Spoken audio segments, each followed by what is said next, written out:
શ્રી ગણેશાય નમઃ. મિત્રો, આપ જોઈ રહ્યા છો યુટ્યુબ આપણી ચેનલ આવો સત્સંગમાં આપ સૌનું સ્વાગત છે. મિત્રો, આજે આ વિડીયોમાં આપણે સાંભળવાના છીએ અધિક માસ કે પુરુષોત્તમ માસમાં આવતો વ્યતિપાત યોગ વિશે, જે તારીખ 27 મે 2026ના દિવસે આવે છે. આ યોગમાં દાન પુણ્ય કરવાથી લાખ ગણું પુણ્ય પ્રાપ્ત થાય છે તે વિશે જાણીશું, અને આ યોગમાં શું ન કરવું, કયા કાર્ય અસફળ થાય છે તથા વ્યતિપાત યોગનો મહિમા શું છે તે સર્વે કાંઈ જાણીશું. જો આપના વિડીયો પસંદ આવે તો લાઇક કરજો, શેર કરજો. આપ આ ચેનલ પહેલી વખત જોઈ રહ્યા છો તો સબસ્ક્રાઈબ કરી લેજો, જેથી આવનારા વિડીયોની માહિતી આપ સુધી તુરંત પહોંચી શકે. ધન્યવાદ. મિત્રો, વ્યતિપાત યોગ દેવગુરુ બૃહસ્પતિ અને ચંદ્રમા સાથે જોડાયેલો છે. જ્યારે ચંદ્રદેવે બૃહસ્પતિ દેવની પત્નીનું હરણ કર્યું ત્યારે સૂર્યદેવે ચંદ્રદેવને ઘણું સમજાવ્યા. ગુસ્સે થયા કે ગુરુ પત્ની ગમન ન કરાય. ચંદ્રદેવને ઘણું સમજાવ્યું છતાં ચંદ્રદેવ માન્યા નહીં. ત્યારે જે ચંદ્ર અને સૂર્યની નારાજગી ઉત્પન્ન થઈ, નકારાત્મક એનર્જી ઉત્પન્ન થઈ, તેમાંથી વ્યતિપાત નામનો આ યોગ પ્રગટ થયો. કહેવાય છે કે સૂર્ય અને ચંદ્રમા ભૂમધ્ય રેખામાં એક સાથે સમાનની દૂરી પર રહે છે, ત્યારે વ્યતિપાત યોગ કહેવાય છે. વ્યતિપાતનો અર્થ થાય છે અત્યધિક પાપ અથવા વિપદા. વ્યતિપાત યોગમાં જે કાર્ય કરવામાં આવે તે અસફળ થાય છે. સંઘર્ષ અને ટકરાવ વધી જાય છે. વ્યવહારમાં પણ તણાવ પણ વધી જાય છે. નકારાત્મક ઉર્જા વધુ પ્રમાણમાં જોવા મળે છે. માનસિક અસ્થિરતા, અશાંતિ પણ જોવા મળે છે. સ્વાસ્થ્યની સમસ્યા રહે છે. શારીરિક માનસિક કષ્ટ વધી જાય છે. ત્યારે આ નકારાત્મક યોગ દરમિયાન શું કરવું તે જાણી લઈએ. વ્યતિપાત યોગની અવધિ દરમિયાન મહત્વપૂર્ણ કાર્યો, નિર્ણયો, યાત્રા કે કોઈ પણ જાતની ગતિવિધિ ન કરવી જોઈએ. આ યોગ દરમિયાન સાવધાની રાખવી જોઈએ. શાંતિ પૂજા કરાવાય છે. વ્યતિપાત યોગના પ્રભાવથી છુટકારો પ્રાપ્ત કરવા માટે ભગવાન મહાદેવની, ભગવાન વિષ્ણુની પૂજા ઉપાસના થાય છે. વ્યતિપાત યોગ અત્યંત પુણ્યશાળી અને મહાપાત યોગ મનાય છે, જેમાં દાન કરવાથી 1000 ગણું પુણ્ય પ્રાપ્ત થાય છે. જેમાં ખાસ કરીને કાળા તલ છે, સરસવ છે, તેલ છે, કંબલ છે, કાળા વસ્ત્ર છે, અન્ન છે, જલ છે, જૂતા, ચપ્પલ, છત્રી આદિનું દાન કરાય છે. અને સાથે પિતરોના મોક્ષ માટે પ્રાર્થના કરાય છે, જેથી નકારાત્મક ઉર્જા ઓછી થાય. રાશિ અનુસાર પણ વ્યતિપાત યોગમાં દાન પુણ્ય કરાય છે. જેમ કે મેષ રાશિવાળા લાલ વસ્ત્ર, વૃષભ રાશિવાળા સફેદ વસ્તુનું દાન, મિથુન રાશિવાળા મગની દાળનું દાન, કર્ક રાશિવાળા સફેદ તલ અથવા સફેદ વસ્ત્રનું દાન કરે, સિંહ રાશિવાળા ગોળ અથવા ઘઉંનું દાન કરે, કન્યા રાશિવાળા સાબુત અડદનું દાન કરે, તુલા રાશિવાળા દહીં છે, દૂધ છે, મિશ્રી છે તેનું દાન કરી શકે છે, વૃશ્ચિક રાશિવાળા ગોળનું દાન કરી શકે છે, લાલ વસ્ત્રનું દાન કરી શકે છે, ધનુ રાશિવાળા ખાંડનું દાન અથવા તો પતાસાનું દાન કરી શકે છે, મકર રાશિવાળા સરસવના તેલનું દાન, કુંભ રાશિવાળા કાળા તલનું દાન અને મીન રાશિવાળા પીળી વસ્તુનું દાન, કેળા છે, પીળી મીઠાઈ છે, પીળા ફળ છે તેનું દાન કરી શકે છે.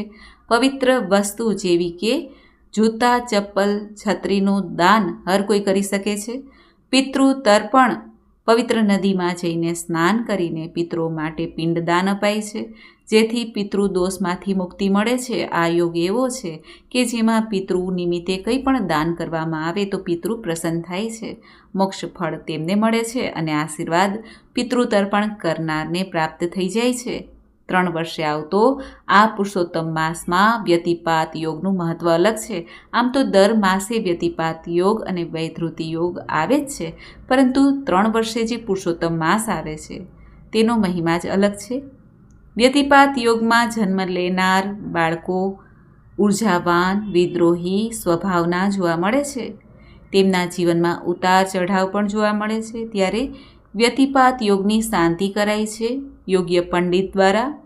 આ યોગમાં અમુક દેવના મંત્ર જાપ કરવાથી પણ શાંતિ પ્રાપ્ત થાય છે, જેમ કે મહાદેવનો મંત્ર મૃત્યુંજય મંત્ર છે, ગાયત્રી મંત્ર છે ભગવાન સૂર્યનારાયણ દેવનો મંત્ર છે, જેના કારણે નકારાત્મક ઉર્જા દૂર થાય છે. ભગવાન શ્રી નારાયણનો મંત્ર છે ઓમ હરિહિ. આ મંત્રનો જાપ કરવાથી પણ સકારાત્મક ઉર્જા પ્રાપ્ત થાય છે. વ્યતિપાત યોગ તે 17મો નિત્ય નૈસર્ગિક યોગ છે, જેમના સ્વામી રુદ્રદેવ છે. વૈધૃતિ યોગની જેમ વિશેષ અશુભ મનાય છે. અન્ય અશુભ નિત્ય યોગો તો વ્યતિપાત યોગ કે વૈધૃતિની તુલનામાં ઓછા છે, પરંતુ આ યોગ અત્યંત અશુભ મનાય છે. બધા શુભ યોગોમાં આ 2 યોગ ઘણા અશુભ મનાય છે. વ્યતિપાત યોગ જ્યોતિષશાસ્ત્ર અનુસાર જોઈએ તો મહાપાત કે અશુભ યોગની સંજ્ઞામાં આવે છે. આ યોગમાં પૂજાપાઠ, જપ, દાનનું ફળ સામાન્યથી 1 લાખ ગણું અધિક મનાય છે. એટલે સંપૂર્ણ અશુભ તો આ યોગ નથી જ. ભગવાનની પૂજા સેવા કરવી, નામ જપ કરવું ઉત્તમ મનાય છે. આ યોગ પ્રભુની સેવા પૂજા કરવામાં લાખ ગણું ફળ આપનાર હોય માટે વ્યતિપાત અને વૈધૃતિ યોગ તે ઉત્તમ મનાય છે. ખાસ કરીને આ પુરુષોત્તમ માસમાં ભગવાન શિવ, ભગવાન વિષ્ણુ, ભગવાન સૂર્યનારાયણ દેવની પૂજા કરીને, મહામૃત્યુંજય મંત્ર જપીને અન્ન વસ્ત્ર દાન આપવાથી મહાપાપ શાંત થઈ જાય છે અને અક્ષય પુણ્યની પ્રાપ્તિ થાય છે. એવો મહિમા છે આ વ્યતિપાત યોગનો. વ્યતિપાત યોગ દરમિયાન સવારે વહેલા ઉઠીને સ્નાન કરીને ઓમ વ્યતિપાતાય નમઃ આ મંત્રનો 108 વાર જપ કરી શકાય છે. પછી તાંબાના ઘડામાં સાકર ભરીને તેની ઉપર તાંબાની દીવી ઢાંકીને 1 પુષ્પ પધરાવવું. તેનું વિધિપૂર્વક પૂજન કરવું. ધૂપ, દીપ, ફળ, મિષ્ટાન, નૈવેદ્ય આપવું અને પ્રાર્થના કરવી કે હે વરદાયી વ્યતિપાત દેવ, મારા પ્રણામ સ્વીકાર કરો. મેં આપનું વ્રત કરીને યથાશક્તિ દાન પુણ્ય કર્યું છે. આપની કૃપા દ્રષ્ટિ મારી ઉપર અક્ષર રાખજો. ફળ, તાંબુલ અને દક્ષિણા મૂકીને વિદ્વાન બ્રાહ્મણને દાન પુણ્ય કરાય છે. આ રીતે 13 વાર વ્યતિપાત વ્રત પણ કરી શકાય છે. દર વ્યતિપાત યોગ આવે ત્યારે એક ટાઈમ ભોજન અથવા ઉપવાસ કરીને 13 વ્યતિપાત યોગ કરીને 14મા વ્યતિપાતના દિવસે ઉદ્યાપન કરાય છે અને ઓમ વ્યતિપાતાય સ્વાહા આ મંત્રથી 108 વાર ઘીની આહુતિ દ્વારા યજ્ઞ કરાવાય છે. વિદ્વાન બ્રાહ્મણને યથાશક્તિ દક્ષિણા અપાય છે. નારદ પુરાણમાં વ્યતિપાત યોગનું આખ્યાનનું વર્ણન કરવામાં આવ્યું છે. પૂર્વે હૈહય નામના રાજાએ વ્યતિપાત વ્રત શ્રદ્ધાપૂર્વક કરેલ. એકવાર રાજા વનમાં શિકાર કરવા માટે ગયા હતા. ત્યાંથી તરસથી પીડાતું ભૂંડ તેને દેખાયું. રાજાએ તેને પૂછ્યું, તું આટલું દુઃખી કેમ છે? તે ભૂંડ અર્થાત વરાહે કહ્યું, હે રાજા, પૂર્વજન્મમાં હું એક શ્રીમંત વણિક હતો. ધન હોવા છતાં મેં કોઈ પુણ્ય કર્યું ન હતું. એકવાર વ્યતિપાતના દિવસે એક બ્રાહ્મણ મારે ત્યાં દક્ષિણા લેવા માટે આવ્યા. તેને પણ મેં કાઢી મૂક્યા. જતાં જતાં તેણે મને શ્રાપ આપ્યો. તે બ્રાહ્મણે મનોમન કહ્યું કે મારું અપમાન કરીને તે મને સંતાપ આપ્યો છે, તેવી તું 100 ગણી પીડામાં બળજે. ત્યારે વણિકે તે બ્રાહ્મણની ક્ષમા માંગી, શાપનું નિવારણ પૂછ્યું. ત્યારે બ્રાહ્મણે કહ્યું, તું ભૂંડ અર્થાત વરાહની યોનિમાં વનમાં ભટકતો હોઈશ ત્યારે એક રાજા આવીને તને વ્યતિપાતનું ફળ આપશે. ત્યારે તું સ્વર્ગમાં જઈશ. હૈહય રાજાને દયા આવી આ ભૂંડ ઉપર.